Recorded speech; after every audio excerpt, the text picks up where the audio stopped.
نبی علیہ السلام کا ہر امتی اس آئینے میں اپنا چہرہ دیکھے اور اس آئینے کو سامنے رکھ کر کے اپنی شخصیت کو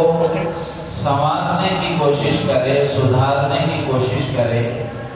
اور اللہ کے نبی علیہ السلام کا سچا عاشق اپنے آپ کو بنانے کی کوشش کرے۔ تو یہ علامتیں ایک آئینے کی طرح ہیں۔ اس آئینے کے سامنے آدمی اپنے آپ کو پیش کرے اور پیش کر کے پھر اپنے بارے میں خود فیصلہ کرے کہ کیا واقعتاً میرے اندر نبی کی محبت ہے یا نہیں ہے۔ اللہ تعالیٰ جزائے خیر دے حضرات علماء کرام کو، انہوں نے تفصیل کے ساتھ ان علامتوں کو لکھا ہے۔ تقریباً 7 علامتیں کتاب میں لکھی ہوئی ہیں کہ اللہ کے نبی علیہ السلام سے محبت کی علامت کیا ہے۔ تو سب سے بڑی اور بنیادی اور پہلی علامت یہ ہے کہ اللہ کے نبی علیہ السلام کی اتباع کی جائے، آپ کی اطاعت کی جائے، آپ کی سنتوں کے مطابق زندگی گزاری جائے، آپ کی لائی ہوئی شریعت کو اپنی زندگی میں نافذ کیا جائے اور زندگی کے ہر شعبے میں، ہر لمحے میں اللہ کے نبی علیہ السلام کے اسوے اور نمونے کو اختیار کیا جائے۔ یہ علامت ہے اللہ کے نبی علیہ السلام کی محبت دل میں ہونے کی۔ بلکہ قرآن کی آیت کے مطابق نبی کی اتباع، نبی کی سنتوں کے مطابق زندگی گزارنا اور نبی کے بتائے ہوئے طریقوں کے مطابق زندگی گزارنا، یہ صرف محمد الرسول اللہ صلی اللہ علیہ وسلم کی محبت ہی کی علامت نہیں ہے، بلکہ خدا کی محبت دل میں ہونے کی بھی علامت ہے۔ جو آدمی سنتوں کے مطابق زندگی گزارتا ہے، اللہ کے نبی علیہ السلام کے بتائے ہوئے طریقے کے مطابق زندگی گزارتا ہے، تو یہ دلیل ہے اس بات کی کہ اس کے دل میں اللہ کی بھی محبت ہے اور اللہ کے رسول کی بھی محبت ہے۔ قرآن میں اللہ نے فرمایا قُلْ إِن كُنتُمْ تُحِبُّونَ اللَّهَ فَاتَّبِعُونِي يُحْبِبْكُمُ اللَّهُ وَيَغْفِرْ لَكُمْ ذُنُوبَكُمْ۔ اللہ تعالیٰ نے اپنے نبی کے ذریعے کہلوایا کہ نبی جی آپ لوگوں کو بتا دیجئے کہ اگر تمہیں یہ دعویٰ ہے کہ تم اللہ سے محبت کرتے ہو تو پھر میری اتباع کرو، یعنی نبی کا کہنا مانو، نبی کی سنتوں کے مطابق زندگی گزارو۔ نتیجہ کیا ہوگا؟ اللہ تبارک و تعالیٰ تم سے محبت کرے گا، تم اللہ کے محبوب بن جاؤ گے اور اللہ کے نبی علیہ السلام کے محبوب بن جاؤ گے اور اللہ تعالیٰ تمہارے گناہوں کو معاف فرما دے گا۔ تو سنتوں کے مطابق اگر زندگی گزرے گی تو اللہ کی محبوبیت نصیب ہوگی اور اللہ کی طرف سے مغفرت ملے گی۔ اسی لیے قرآن میں بے شمار جگہوں پر اللہ تعالیٰ نے جہاں اپنی اطاعت کا حکم دیا ہے وہیں اپنے نبی کی اطاعت کا بھی حکم دیا ہے، اور اللہ تبارک و تعالیٰ نے اس سے آگے بڑھ کر نبی کی اطاعت کو اپنی اطاعت بتایا ہے۔ یعنی اگر کوئی آدمی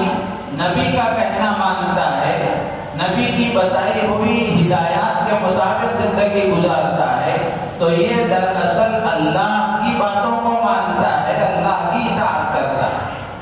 قرآن میں اللہ نے فرمایا وَأَطِيعُوا اللَّهَ وَالرَّسُولَ لَعَلَّكُمْ تُرْحَمُونَ کہ تم اللہ کی اطاعت کرو، اللہ کے رسول کی اطاعت کرو، لَعَلَّكُمْ تُرْحَمُونَ تاکہ تم پر رحم کیا جائے۔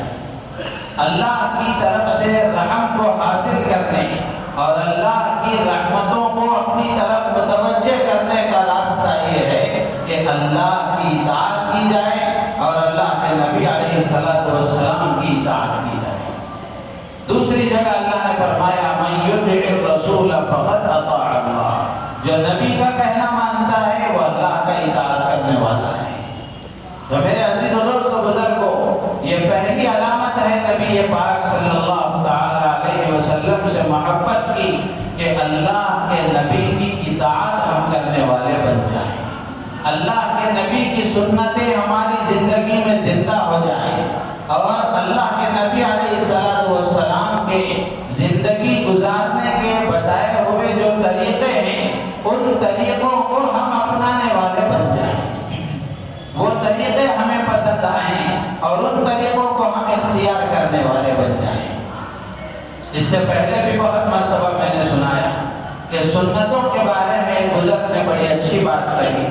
کہ اللہ کے نبی علیہ السلام کی سنتیں اور اللہ کے نبی علیہ السلام کے بتائے ہوئے طریقے وہ طریقے ہیں جو اللہ کو پسند آئے ہیں، جو اللہ کو پسند آئے ہیں۔ اب آپ اندازہ کر کے دیکھیں، جو چیز اللہ کو پسند ہے اگر بندہ اس کو اختیار کرے گا تو وہ بھی اللہ کا محبوب بنے گا، اللہ کے نبی کا محبوب بنے گا،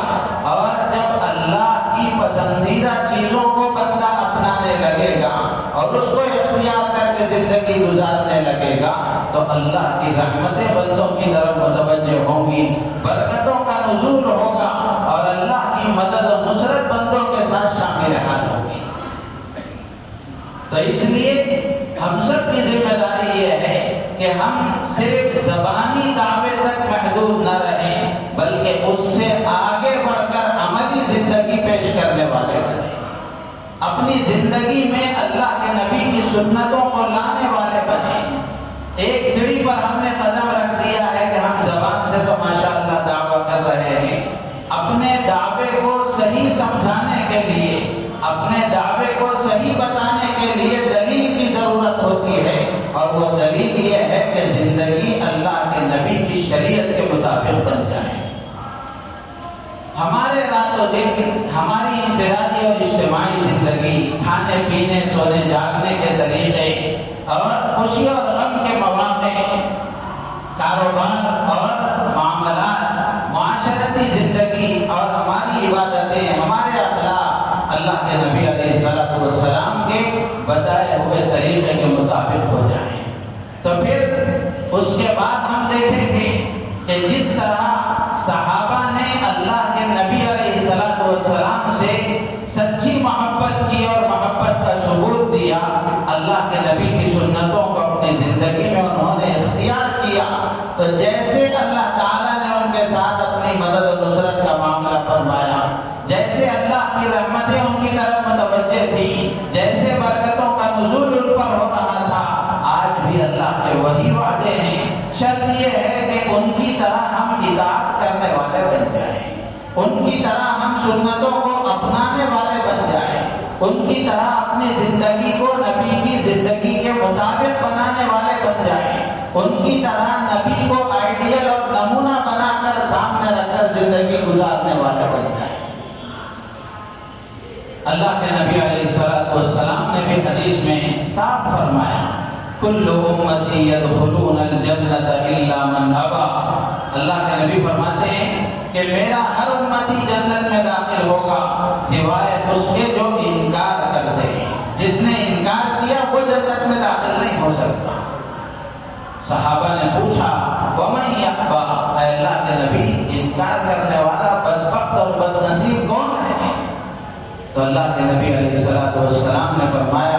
من اطاعنی دخل الجنہ ومن عصانی فقد ابا۔ صاف الفاظ میں اللہ کے نبی نے فرمایا جو میری اطاعت کرتا ہے وہ جنت میں داخل ہوگا،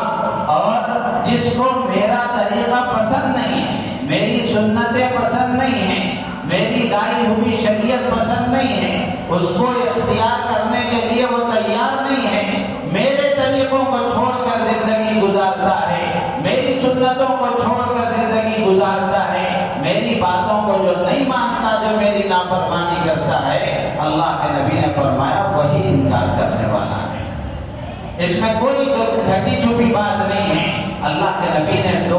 الفاظ میں صاف فرمایا ومن عصانی فقد ابا،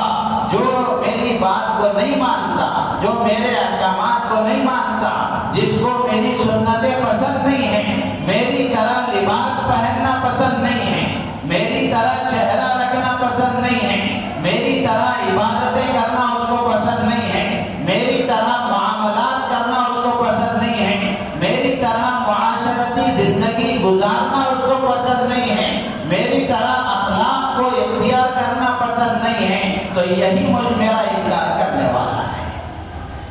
اور انکار کرنے والے کے بارے میں اللہ کے نبی نے فرمایا کہ یہ جنت میں داخل نہیں ہو سکتا۔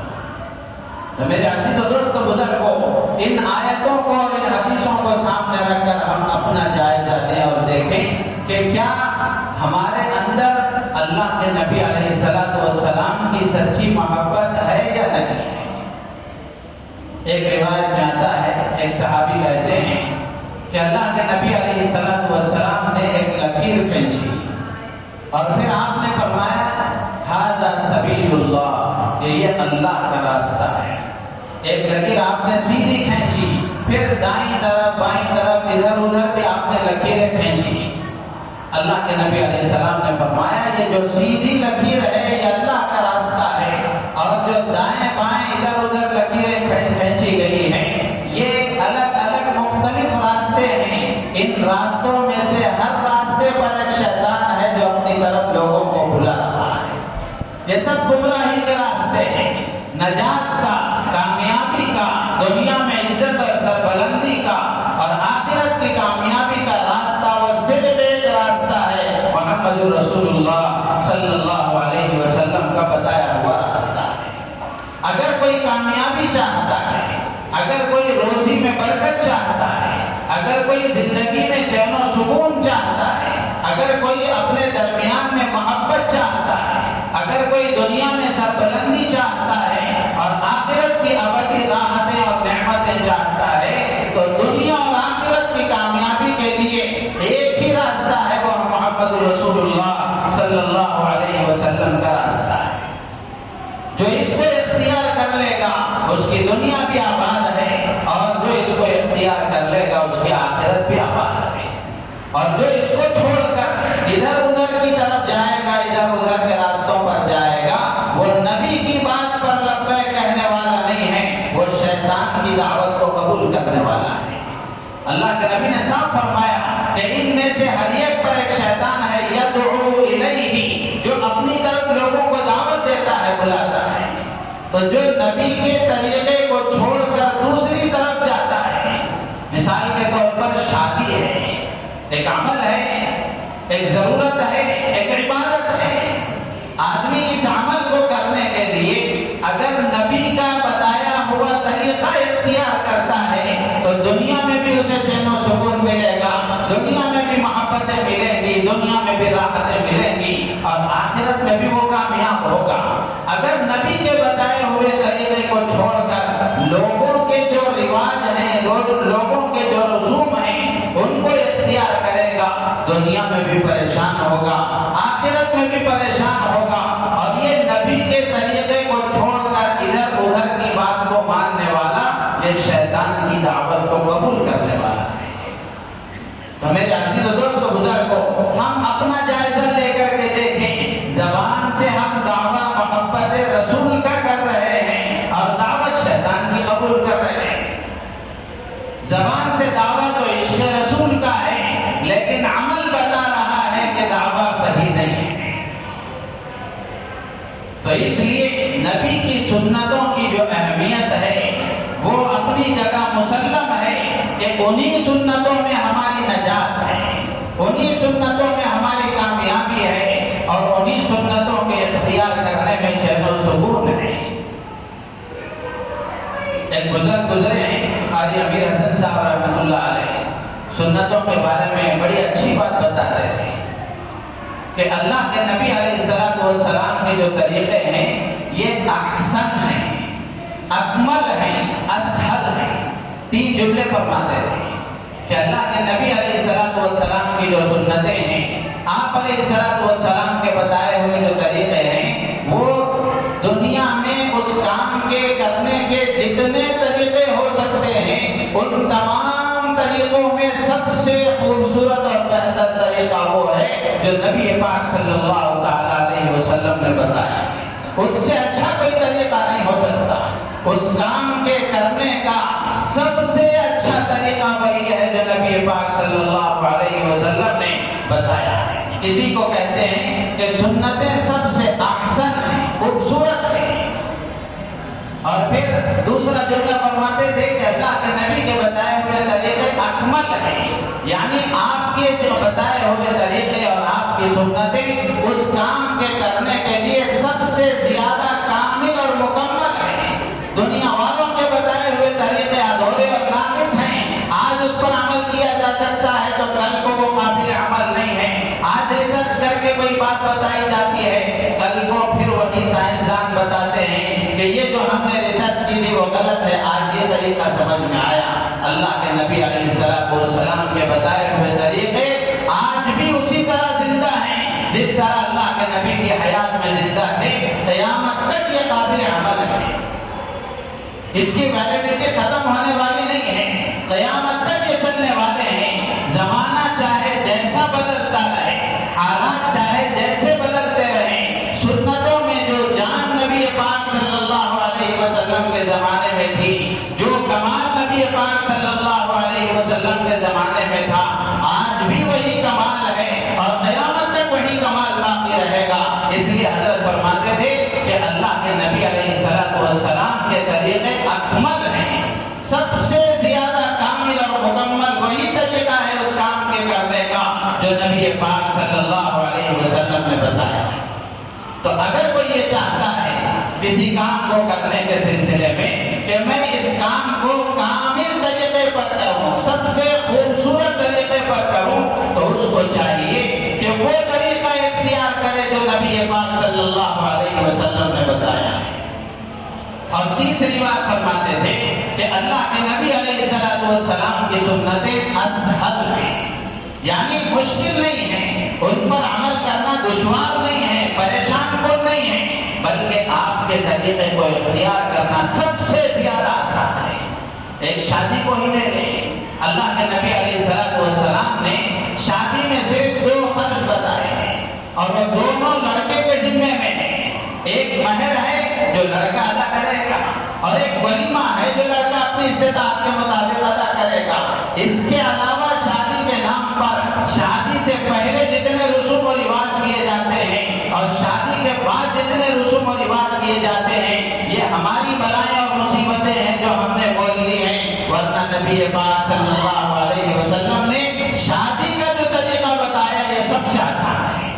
حضور کے زمانے میں شادی کوئی ایسی چیز نہیں تھی جس پر بہت زیادہ خرچ کیا جائے، یہ ہم نے اپنے طور پر اپنے اوپر بلائیں بول لی ہیں، ورنہ نبی نے جو طریقہ بتایا یہ سب سے آسان ہے۔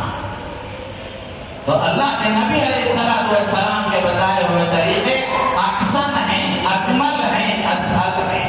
سب سے زیادہ خوبصورت اور سب سے زیادہ کامل اور مکمل، جس میں کہیں انگلی رکھنے کی گنجائش نہیں ہے، کہیں کسی کو انگلی دکھانے کی گنجائش نہیں ہے، کہیں کوئی نقص اور کمی نہیں ہے، سب سے کامل اور مکمل طریقے ہیں اور سب سے زیادہ آسان ہے۔ ہر آدمی کر سکتا ہے، ہر ایک اختیار کر سکتا ہے، اس کو ادا کرنے کے لیے کوئی پریشانی نہیں ہے۔ تو میرے عزیز و دوست بزرگوں، اللہ کے نبی علیہ السلام کی سنتوں کو ہم اختیار کرنے والے بنے، اللہ کے نبی علیہ السلام کی سنتوں کو اختیار کرنے والے بنے۔ امام مالک رحمۃ اللہ علیہ فرمایا کرتے تھے ان سنت مثل سفینۃ نوح، کہ سنتیں جس طرح نوح علیہ السلام کی کشتی تھی، اسی طرح نوح علیہ السلام کی کشتی کے مانند ہیں اللہ کے نبی علیہ السلام کی سنتیں۔ من رکبها نجا ومن تخلف عنها ہلک۔ حضرت فرماتے تھے کہ جو اس کشتی پر سوار ہو گیا وہ نجات پا گیا، اور جو اس کشتی سے پیچھے رہ گیا وہ ہلاک ہو گیا۔ تو اللہ کے نبی علیہ السلام کے طریقے یہ نجات دلانے والے، کامیابی دلانے والے، چین و سکون دلانے والے، اور اللہ کے نبی علیہ السلام کے طریقے دنیا اور آخرت میں کامیابی کی ضمانت رکھنے والے طریقے۔ جو ان طریقوں کو چھوڑے گا وہ اس کی ہلاکت یقینی ہے، اس کی ہلاکت یقینی ہے۔ تو اس لیے میرے عزیز دوست بزرگ کو ایک اور گزر ہے، وہ فرماتے ہیں الاعتصام بسنتی نجات، کہ سنت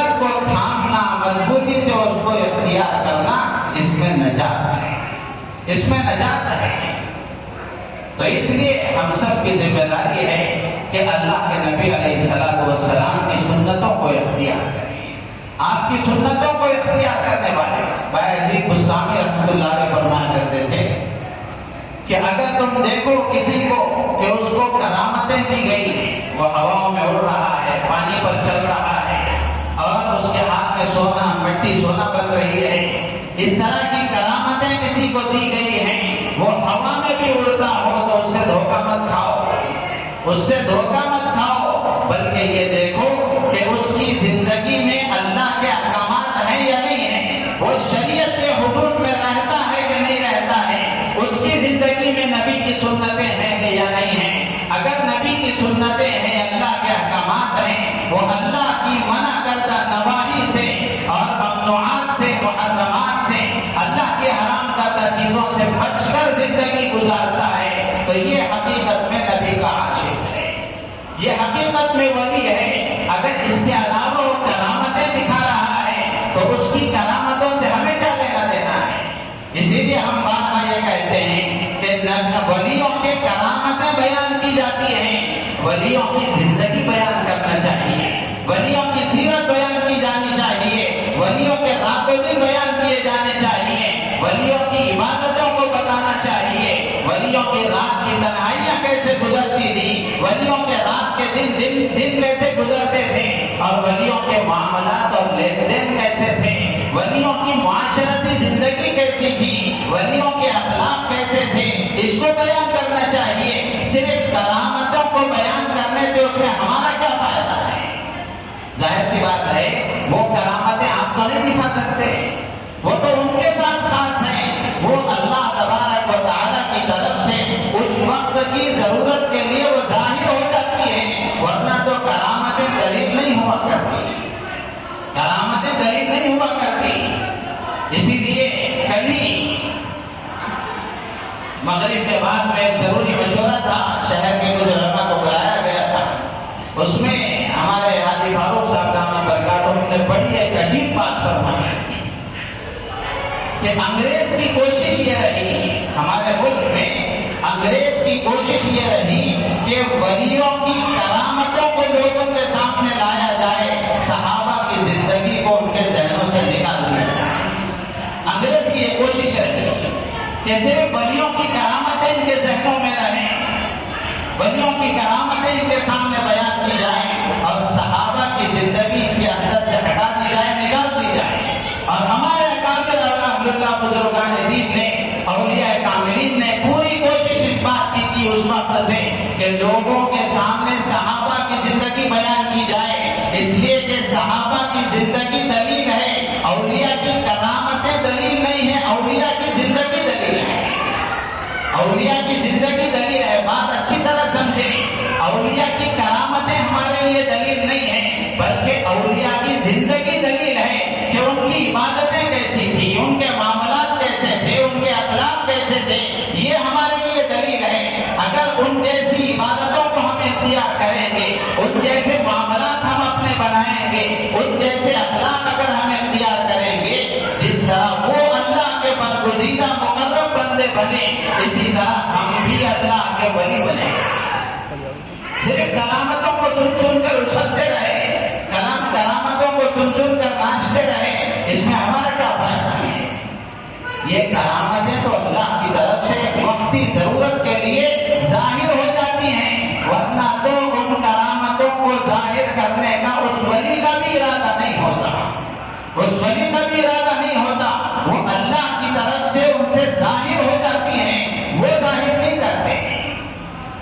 تو میرے عزیز و دوست بزرگوں، اللہ کے نبی علیہ السلام کی زندگی کو ہم اختیار کرنے والے بنے، آپ کے طریقوں کو اختیار کرنے والے بنے، آپ کی سنتوں کو اختیار کرنے والے بنے۔ صحابہ کے واقعات پڑھیں، حضرات صحابہ کرام رضوان اللہ تعالی علیہم اجمعین، اللہ کے نبی علیہ السلام کے سچے جان نثار، عاشق، وفادار اور سچی محبت کرنے والے۔ اس کی علامت یہ تھی کہ ان نبی کے طریقے ان کی زندگی میں تھے، ہر عمل میں وہ نبی کا طریقہ دیکھتے تھے۔ حضرت عمر فاروق رضی اللہ تعالیٰ عنہ کے بارے میں آتا ہے ایک مرتبہ کعبۃ اللہ کا طواف کر رہے تھے،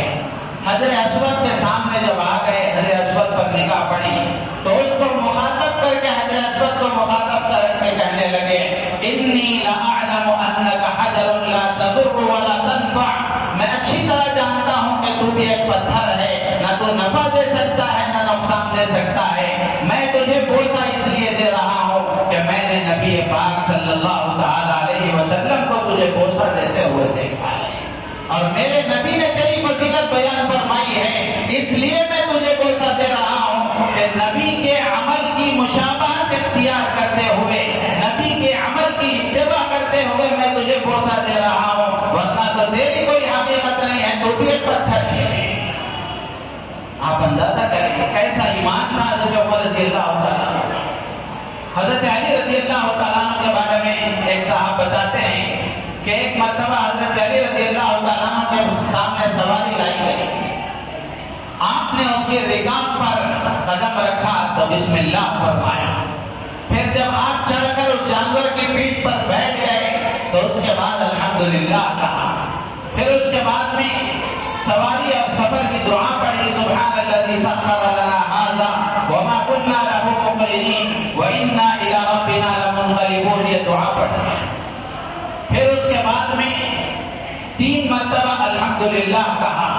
پھر 3 مرتبہ اللہ اکبر کہا، پھر اس کے بعد کہا سبحانک انی ظلمت نفسی فاغفر لی فانہ لا یغفر الذنوب الا انت، یہ دعا پڑھی، پھر اس کے بعد آپ مسکرائے، ہنس پڑے۔ وہاں جو لوگ موجود تھے آپ کے شاگرد تھے، لوگوں نے پوچھا کہ امیر المومنین آپ کیوں مسکرائے اور کیوں ہنسے؟ تو حضرت علی رضی اللہ تعالیٰ عنہ نے فرمایا کہ ایک مرتبہ اسی طرح کا موقع تھا، اللہ کے نبی علیہ السلام کے ساتھ ہم موجود تھے، اللہ کے نبی علیہ السلام نے سب آپ کے سامنے سواری لائی گئی، تو جو عمل میں نے کیا اللہ کے نبی علیہ السلام کا وہی عمل تھا جس کو دیکھ کر کے میں نے کیا تھا، آپ نے وہ سارے عمل فرمائے، پھر اس کے بعد آپ مسکرائے، تو میں نے اللہ کے نبی سے پوچھا تھا کہ اللہ کے رسول آپ کیوں ہنس پڑے، آپ نے کیوں مسکرایا؟ تو اللہ کے نبی علیہ السلام نے فرمایا کہ میں اس لیے مسکرایا کہ جب بندہ سواری پر سوار ہونے کے بعد میں یہ دعا پڑھتا ہے سبحانک انی ظلمت نفسی فاغفر لی فانہ لا یغفر الذنوب الا انت، اس کا ترجمہ یہ ہے سبحانک پروردگار تیری ذات پاک ہے، انی ظلمت نفسی میں نے ہی اپنے آپ پر ظلم کیا ہے گناہ کر کے، تیری نافرمانی کر کے، فاغفر لی لہذا میری مغفرت فرما، فانہ لا یغفر الذنوب الا انت، اس لیے کہ تیرے علاوہ میرے گناہوں کو معاف کرنے والا کوئی نہیں۔ تو جب بندہ اپنی زبان سے یہ جملے کہتا ہے تو اللہ تبارک و تعالیٰ کو ہنسی آتی ہے، اور اللہ تعالیٰ یہ کہتے ہیں کہ میرا بندہ یہ جانتا ہے کہ میرے علاوہ اس کے گناہوں کو کوئی معاف کرنے والا نہیں ہے۔ تو اللہ کے نبی علیہ السلام نے سواری پر سوار ہونے کے بعد وہ سارے عمل فرمائے اور آپ نے مسکرایا تھا، تو آپ کی اتباع میں نے بھی مسکرایا۔ میرے عزیز و دوستو بزرگوں، صحابہ نبی کے عمل پر برابر عمل کرنے والے ہیں، آپ کی ایک ادا کو محفوظ کرنے والے اپنے عمل کے ذریعے سے اور لوگوں تک پہنچانے کے ذریعے سے۔ آج ہم اپنی زندگی میں دیکھیں، ہم بھی اسی نبی کے نام لیوا ہیں، ہم بھی اسی نبی سے محبت کا دعویٰ کرنے والے ہیں، ہم بھی اسی نبی سے عشق کا دعویٰ کرنے والے ہیں۔ کیا ہمارا چہرہ بتاتا ہے کہ ہم عاشق رسول ہیں؟ کیا ہمارا لباس بتاتا ہے کہ ہمیں نبی کے ساتھ محبت ہے؟ کیا ہمارے معاملات بتاتے ہیں، ہماری بازار کی زندگی، ہمارے بازار کے دکانوں کے معاملات بتاتے ہیں کہ ہم اللہ کے نبی کے امتی ہیں؟ کیا ہمارا میاں بیوی کا آپس کا سلوک، اولاد اور والدین کا سلوک، پڑوسیوں کے ساتھ کا سلوک، دوست و احباب کے ساتھ کا سلوک، برادران وطن کے ساتھ کا سلوک یہ بتاتا ہے کہ ہمارے اللہ کے نبی علیہ السلام کی محبت ہم میں ہے؟ میرے عزیز و دوست و بزرگوں، ضرورت اس بات کی ہے کہ اللہ کے نبی علیہ السلام کی سنتوں کو اختیار کیا جائے۔ حضرت خواجہ معین الدین چشتی اجمیری رحمۃ اللہ علیہ، ان کے بارے میں لکھا ہے کتابوں میں، ایک مرتبہ وضو کر رہے تھے، انگلیوں میں خلال کرنا بھول گئے، ایک مستحب عمل ہے، سنت عمل ہے. انگلیوں میں خلال کرنا بھول گئے، غیر سے آواز آئی معین الدین، محبت کا دعویٰ بھی ہے اور سنت کو چھوڑ کے رہے ہو. محبت کا دعویٰ بھی ہے اور سنت کو چھوڑ کے رہے ہو. خواجہ معین الدین چشتی اجمیری رحمت اللہ علیہ فوراً متوجہ ہوئے اور توبہ کی اور یہ عزم اور ارادہ کیا اور اللہ کے سامنے گر گڑا کر معافی مانگی، پروردگار آئندہ ایسا نہیں کرو. میرے عزیز دوست بزرگوں، آج نبی سے محبت کے لیے، دعوے کے لیے ہمیں نعرے لگانے کی ضرورت پڑتی ہے. آج ہمارا نوجوان نعرہ لگاتا ہے کہ نبی کا دامن نہیں چھوڑیں گے، نبی کا دامن نہیں چھوڑیں گے. اب دعویٰ کرنے والا، نعرہ لگانے والا، نہ اس کے چہرے پر داڑھی ہے، نہ اس کا لباس نبی کے مطابق ہے. اب وہ دعویٰ، اب نعرہ لگا رہا ہے نبی کا دامن نہیں چھوڑیں گے. پہلے پکڑ تو لیتے، نبی کا دامن پکڑا ہی نہیں تو چھوڑنے کی بات کہاں ہے؟ پہلے نبی کا دامن پکڑے تو صحیح. اللہ کے نبی علیہ السلام کے دامن کو پکڑنے کا مطلب یہ ہے اپنی زندگی سنتوں کے مطابق بنانا، اپنی زندگی اللہ کے نبی کے بتائے ہوئے طریقے کے مطابق بنانا. صحابہ کو اپنی محبت کا ثبوت دینے کے لیے اس طرح نعرے لگانے کی ضرورت نہیں تھی، یہ تو ہماری ضرورت ہو گئی. صحابہ اپنی عملی زندگی بتاتے تھے،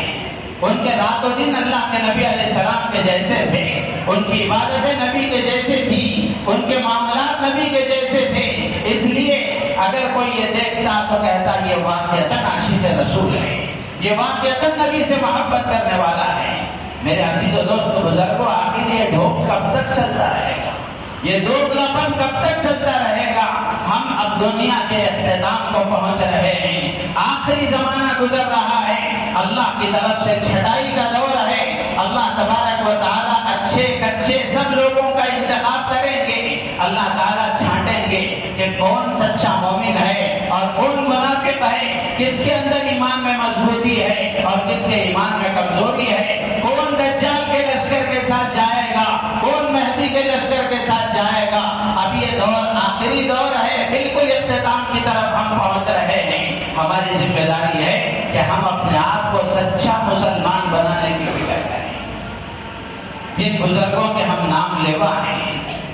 جن بزرگوں کے ہم نام لیوا ہیں، دعویٰ کرتے ہیں علماء دیوبند سے اپنی نسبت کا، ان بزرگوں کی زندگیوں کو ہم دیکھیں. بانی دارالعلوم حضرت مولانا قاسم صاحب نانوتوی رحمۃ اللہ علیہ کے بارے میں آتا ہے کہ جب انگریز کی طرف سے گرفتاری کا وارنٹ جاری ہوا،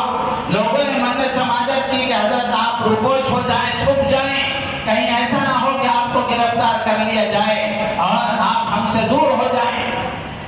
لوگوں کے بہت اصرار کے بعد حضرت 3 دن کے لیے مکان میں روپوش ہو گئے. 3 دن کے گزرنے کے بعد باہر آ گئے اور کھلے عام پھرنے لگے.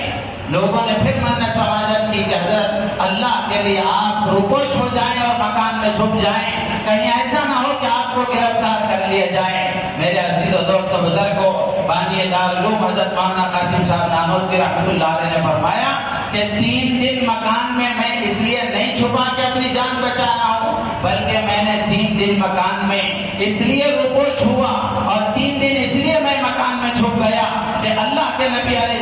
السلام بھی غار ثور میں 3 دن پوشیدہ رہے، 3 دن چھپے رہے. اللہ کے نبی علیہ السلام کی اس سنت کی اتباع میں 3 دن مکان میں اندر رہا، 3 دن کے بعد باہر آ گیا، اس لیے کہ اگر 3 دن کے بعد بھی اندر رہوں گا تو میرے نبی کی اس سنت کے خلاف ورزی ہو جائے.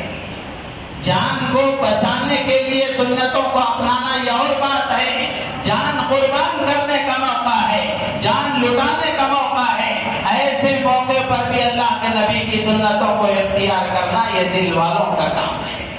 یہ دل والوں کا کام ہے. یہ علماء دیوبند کی شان ہے کہ اللہ تبارک و تعالیٰ نے ان کو یہ امتیاز عطا فرمایا ہے. واقعات بے شمار ہے، وقت ہو چکا ہے ورنہ میں تفصیل سے عرض کرتا. اللہ توفیق دے تو اگلی جمعہ کروں گا کہ اکابر کی ایک لمبی فہرست ہے. حضرت مولانا قاسم صاحب نانوتوی رحمۃ اللہ علیہ، حضرت مولانا رشید احمد صاحب گنگوہی رحمۃ اللہ علیہ، حضرت شیخ الہند مولانا محمود الحسن صاحب دیوبندی رحمۃ اللہ علیہ، حضرت مولانا اشرف علی صاحب تھانوی رحمۃ اللہ علیہ، شیخ العربی والعجم حضرت مولانا حسین زندگی رحمت اللہ علیہ، ایسے ہمارے ان اکابر کے بے شمار سووں اور ہزاروں کی کتابوں پر صفحات میں ان کے واقعات لکھے ہوئے ہیں کہ ان کو نبی سے محبت کیسی تھی اور نبی سے عشق کیسا تھا، نبی کی سنتوں پر یہ کیسے عمل کرتے تھے۔ میرے عزیز و دوست بزرگوں، ہم ان کے نام لیوا اور ان کی طرف اپنی نسبت کرنے والے، ہم اپنی زندگیوں کو ٹٹول کر کے دیکھیں کہ ہمارے اکابر کی زندگی کیسی تھی اور ہماری زندگی کیسی ہے۔ صحابہ کی زندگی کیسی تھی، ان سے محبت کا دعویٰ کرنے والے، ان کی طرف اپنی نسبت کرنے والے، ہماری زندگی کیسی ہے۔ تو اس کی ضرورت اس بات کی ہے کہ ہم اللہ کے نبی علیہ الصلوۃ والسلام کی سنتوں کو اختیار کرنے والے بنیں۔ اللہ کے نبی نے فرمایا من احب سنتی فقد احبنی ومن احبنی کان معی فی الجنہ، جس کو میرا طریقہ پسند ہے وہی مجھ سے محبت کرنے والا ہے، اور جو میرے طریقے کو پسند کر کے میرے طریقے کے مطابق عمل کرنے والا ہے وہی جنت میں میرے ساتھ رہے گا۔ یہ اللہ کے نبی نے صاف فرمایا۔ اللہ تعالیٰ سے دعا ہے اللہ تعالیٰ ہم سب کو ان باتوں پر عمل کی توفیق عطا فرمائے اور ہم سب کو سچا عاشق رسول بن کر زندگی گزارنے کی اللہ تعالیٰ توفیق عطا فرمائے، آمین۔